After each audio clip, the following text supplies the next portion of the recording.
this standard represents questions that our students can handle. The data... No. The Texas Board of Education's proposed standards represent lies that would be required under Texas law to be told to Texas public school students. This represents a frightening precedent. That's in the fossil record is clear and unambiguous. It is the strongest evidence that evolution has occurred. No, the strongest evidence that shows evolution has occurred is our ability to watch evolution occurring presently in the field and in the laboratory. There is no reason at all to think that evolution did not happen in the past when we can see it happening now. The second strongest piece of evidence that evolution has occurred and is occurring is arguably genetic.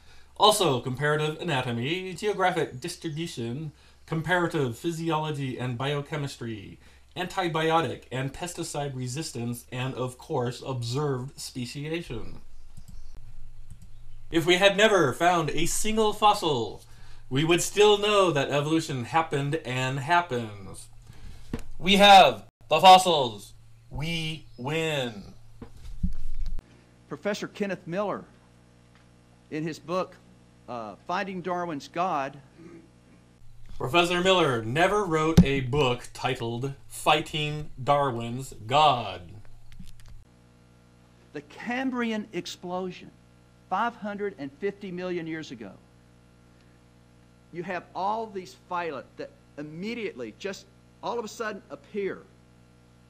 To a cult befuddled creationist retards, pardon me for being redundant, a time span of 45 to 55 million years is, quote, all of a sudden, unquote. The Cambrian fossils show the evolution of species involving hard parts that can be and were fossilized over several tens of millions of years. No fossil ever found in the Cambrian represents a problem to evolutionary theory. We have students in Texas that we want to grow up, to be trained, to love science. We have to be honest with them.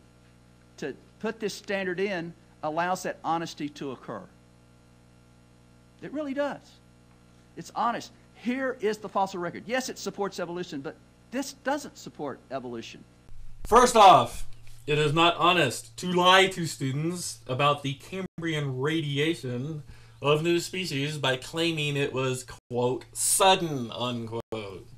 Second, if a massive chunk of evidence supports a hypothesis, while a dentist's misunderstanding of that evidence does not, I suggest that it is the uneducated, ignorant, fucktard, wanker, moron dentist who should bloody hell not be on a school board of education, let alone its chair. As the great Louis Pasteur once said, any schmo can invent a rabies vaccine, but when will we find a cure for stupidity?